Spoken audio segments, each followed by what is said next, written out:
దాడులు కొనసాగుతూనే ఉన్నాయి. ఇక ఈ నేపథ్యంలో ఇరాన్ క్యాపిటల్ టెహ్రాన్ పై ఇజ్రాయెల్ దాడులు కొనసాగుతూనే ఉన్నాయి. అయితే ఇరాన్ పై బాంబులు మోత మరొకసారి మోగుతుంది. ఖమేనీ నివాస ప్రాంతం చుట్టూ కూడా మరొకసారి బాంబులు దాడి చేస్తుంది ఇజ్రాయెల్. ఇక భూగర్భ బంకర్ టార్గెట్ గా కూడా బాంబుల వర్షం కురుస్తుంది.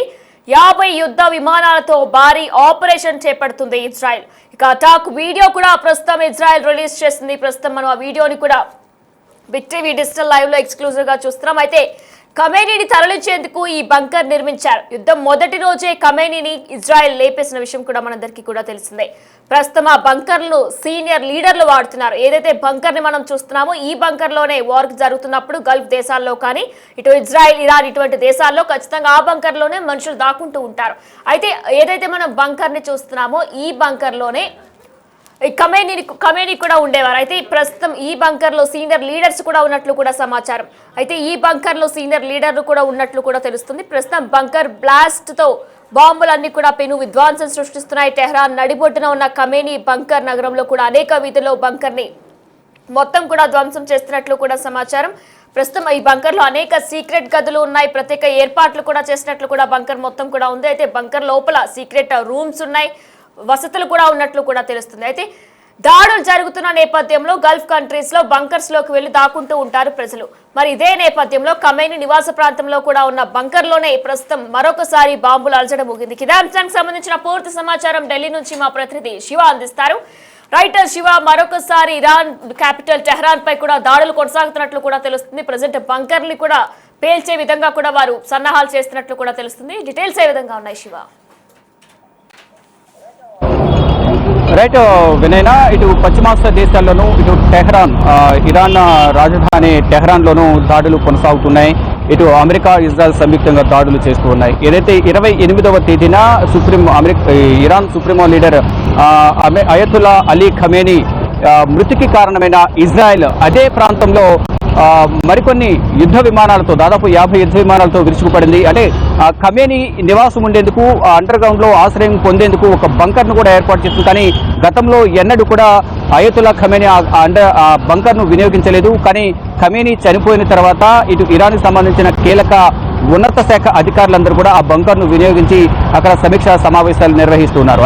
అదే బంకర్ పైన ఉన్న కాంపౌండ్ కార్యాలయంలో ఖమేనీ సమావేశమయ్యారు. డిఫెన్స్ అధికారులతోనూ ఇటు కీలక శాఖ అధికారులతో సమావేశం జరుగుతున్న నేపథ్యంలోనే అక్కడ ఖమేనీ ఉన్నారు అని తెలుసుకున్న ఇజ్రాయెల్ అక్కడ మిసైల్ బాంబులతో మొత్తం 30 మిసైల్ బాంబులతో వాళ్ళు దాడులు చేశారు.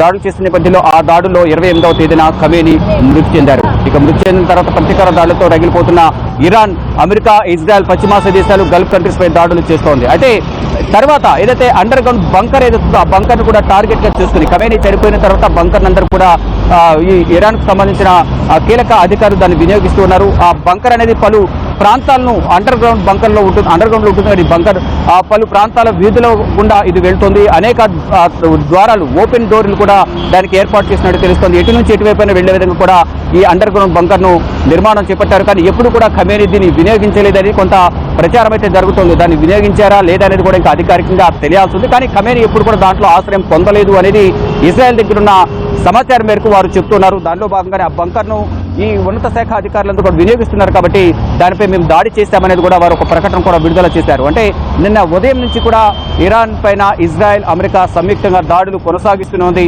యుద్ధ విమానాల చేత 50 ఫైటర్ జెట్లు అలాగే 200 బాంబులతో ఇరాన్ పై విరుచుకుపడింది. ఇటు ఇరాన్ రాజధాని టెహ్రాన్ లో కూడా ఇంకా దాడులు కొనసాగుతున్నాయి. ఇరాన్లోని పలు ప్రాంతాల్లో కూడా ఇంకా దాడులు జరుగుతూనే ఉన్నాయి. అయితే ప్రధానంగా ఈ 50 జట్లను వినియోగించి ఈ బంకర్ పై దాడి చేశాము అనేది ప్రధానంగా వారు చెప్తున్నారు. యుద్ధం మొదటి రోజే ఖమేనీని ఇజ్రాయెల్ హతమార్చింది. తర్వాత వారితో ఉన్న ఖమేనీతో ఉన్న కీలక నేతలు కానీ అధికారులు ఎవరైతే ఉన్నారో వారందరినీ కూడా టార్గెట్ గా చేసుకుని ప్రధానంగా వారు చెప్పేది ఒకటే, అంటే ఉగ్రవాదాన్ని పెంచి పోషిస్తున్నారు. పక్కనే ఉన్న హెజ్బుల్లా దేశం ఏది ఉందో హెజ్బుల్లా అలాగే ఇరాన్ సంయుక్తంగా ఉగ్రవాదాన్ని పెంచి పోషిస్తుంది. అందువల్లే వారిపై దాడి చేయాల్సి వచ్చింది అనేది ఇజ్రాయెల్ ప్రధానమంత్రి బెంజమిన్ నెతన్యాహు చెప్తూ ఉన్నారు. ఇటు భారత ప్రధానమంత్రి నరేంద్ర మోడీ పర్యటనకు వెళ్లి వచ్చిన 2వ రోజునే 2 రోజుల తర్వాతనే ఈ ఘటన జరిగేది. దీనిపై కూడా కొన్ని విమర్శలు వస్తూ ఉన్నాయి. వారితో మాట్లాడితే యుద్ధం ఆగేది, కానీ నిమ్మకు నీరెత్తినట్లు ప్రధాని వ్యవహరిస్తూ ఉన్నారనేది కూడా విపక్ష పార్టీలు ఆరోపిస్తున్నాయి. ఈ యుద్ధం వల్ల వేల సంఖ్యలో ప్రాణాలు కోల్పోతున్నారు, వేల సంఖ్యలో నిరాశ్రయాలు అవుతూ ఉన్నారు. వేల కోట్ల లక్షల కోట్ల ఆస్తి అనేది నష్టం జరుగుతోంది అన్ని దేశాలకు అనేది దీని ప్రభావం ప్రపంచ దేశాలపై కూడా పడుతుంది అనేది కూడా అందరూ తీవ్ర ఆందోళన వ్యక్తం చేస్తూ ఉన్నారు. మరోవైపు ఇటు ఇజ్రాయెల్ ఇరాన్ మాత్రం ఎక్కడ కూడా వెనక్కి తగ్గేది లేదు, ఇరాన్పై దాడులు చేస్తామంటూ కూడా చెప్తున్నారు. ఇటు ఇరాన్ దగ్గర ఎటువంటి ఎయిర్ ఫోర్స్ కానీ వైమానిక వ్యవస్థ కానీ విమానాలు కానీ ఎటువంటి మిసైల్స్ కూడా వారి దగ్గర లేవు. అటువంటి దేశం ఎలా యుద్ధం చేస్తుంది, మనతో లొంగిపోవాలి బేషరతుగా, ఎటువంటి ఒప్పందాలు వారితో ఉండవు, బేషరతుగా లొంగిపోయి వారి పదవుల నుంచి తప్పుకోవాలి. సుప్రీం కమాండర్గా ఉన్న అయతుల్లా ఖమేనీ కుమారుడు ముతాబజ్ ఖమేనీ కూడా తప్పుకోవాలి. వారి కుటుంబ సభ్యులు ఎవరు కూడా దాంట్లో ఉండదు. ఈ ఇరాన్ ప్రజలు ఎవరైతే నిర్ణయించుకుంటారో వారికి ఆమోదయోగ్యమైన వ్యక్తిని అక్కడ ఇరాన్ సుప్రీమో లీడర్గా ఆ దేశ అధ్యక్షుడిగా నియామకం చేసుకుంటారు. ఆ తర్వాత ఇరాన్ అభివృద్ధికి అన్ని సహకారాలు మేము అందిస్తామంటూ కూడా అమెరికా అధ్యక్షుడు డొనాల్డ్ ట్రంప్ ఒక ట్వీట్ కూడా చేశారు. మీడియాతో మాట్లాడుతూ కూడా ఇదే వ్యాఖ్యలు చేశారు. అయితే ప్రధానంగా ఎప్పటి నుంచో అంటే గత నవంబర్లోనే ఖమేనీకి సంబంధించి అతన్ని హతమార్చడానికి ఒక ప్రణాళికను కూడా సిద్ధం చేసుకున్నారు. కానీ అప్పటి నుంచి ప్రయత్నాలు చేస్తున్న నేపథ్యంలో ఈ 2026 ఫిబ్రవరి 28వ తేదీన ఆయనకు ప్లాన్ చేసిన నేపథ్యంలో మొత్తం అక్కడున్న రాడార్ వ్యవస్థనంతా కూడా హ్యాక్ చేసి అక్కడ దాడులు చేసినట్లుగా కూడా అమెరికా ప్రకటించుకుంది. అంటే మొదట ఇజ్రాయెల్ దాడి చేసింది. ఆ ఇజ్రాయెల్ దాడి వెనుక మేము ఉన్నాము, ఇద్దరం సంయుక్తంగా దాడి చేశామనేది కూడా ప్రధానంగా వారు చెప్తున్నారు. దానిలో భాగంగానే ఈ దాడులు ప్రతిదాడులతో మొత్తం అట్టుడుగుతున్న పరిస్థితి కనిపిస్తోంది. ఇటు బస్టర్ బాంబులతో పెనుధ్వంతో సృష్టించారు. టెహరాన్ నడుబొడ్డునున్న ఖమేనీ బంకర్ నగరంలోని అనేక ప్రాంతాలకు విస్తరించి ఉంది. ఇక అనేక సీక్రెట్ గదులను కూడా అంటే ఎవరైతే అధికారులు అక్కడ సమావేశం అవుతారో వారు రెస్ట్ తీసుకునేందుకు విశ్రాంత గదులు కూడా ఏర్పాటు చేశారు. అనేక అండర్ గ్రౌండ్ బంకర్లోని మరికొన్ని సీక్రెట్ గదులు కూడా ఏర్పాటు చేశారు.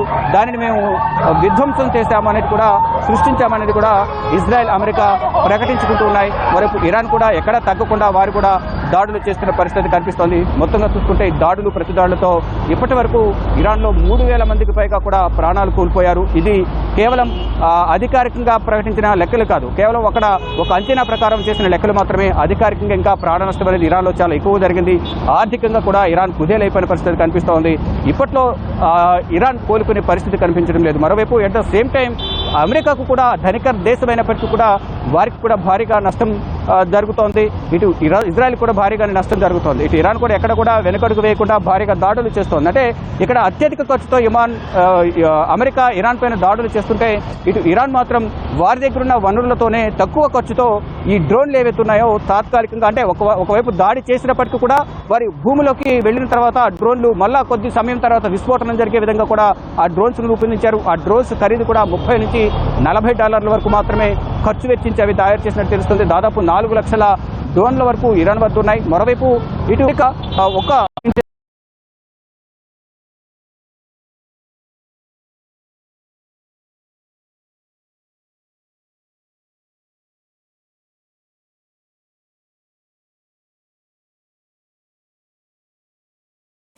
మనం చూసుకున్నట్లయితే బంకర్లు ఇటు ప్రజలందరూ కూడా దాక్కోవడానికి కూడా గల్ఫ్ దేశాల్లో అవి కట్టిస్తూ ఉంటారు. మరి ప్రజెంట్ ఇజ్రాయెలీ బంకర్ని కూడా టార్గెట్ చేసినట్లు కూడా తెలుస్తుంది. దీని అసలు ఎలా చూడాలి? ఇప్పటికే ట్రంప్ కూడా ఒక స్టేట్మెంట్ని పాస్ చేశారు. ఖచ్చితంగా మీరు చర్చలకు కనుక వస్తే మరొకసారి ఇరాన్ని ఒక మంచి దేశంగా మారుస్తామంటూ కూడా ఆయన చెప్తున్నారు. అయితే ప్రజెంట్ ఇజ్రాయెల్ బంకర్ని టార్గెట్ చేయడాన్ని ఎలా చూడాలంటారు?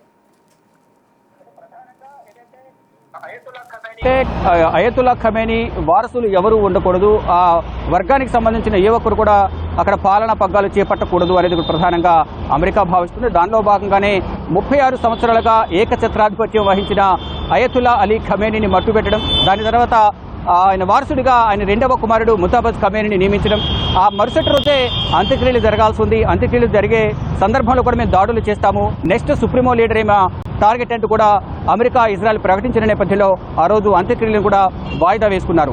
అయితే ఇప్పుడు ప్రధానంగా మిగతా ఇరాన్కు సంబంధించి సుప్రీమో అలాగే సుప్రీమో లీడర్ కానీ మరోవైపు అధ్యక్షుడు కానీ వారిద్దరూ తప్పుకోవాలి. ఆ వర్గానికి సంబంధించి కానీ వారి కుటుంబాలకు సంబంధించి కానీ ఏ ఒక్కరూ కూడా అక్కడ పాలన పగ్గాలు చేపట్టడానికి లేదు. ఆ పదవి నుంచి పక్కకు తప్పుకోవాలి. ఎటువంటి ఒప్పందం అనేది ఇరాన్తో మేము చేసుకోము, బేషరతుగా వారు పక్కకు తప్పుకోవాల్సిందే.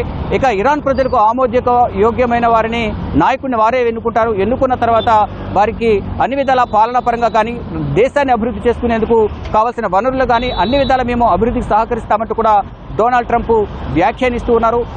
ట్రంప్ వ్యాఖ్యలు చేసినట్లుగా వారు నిజంగానే బేషరతుగా తప్పుకుంటారా?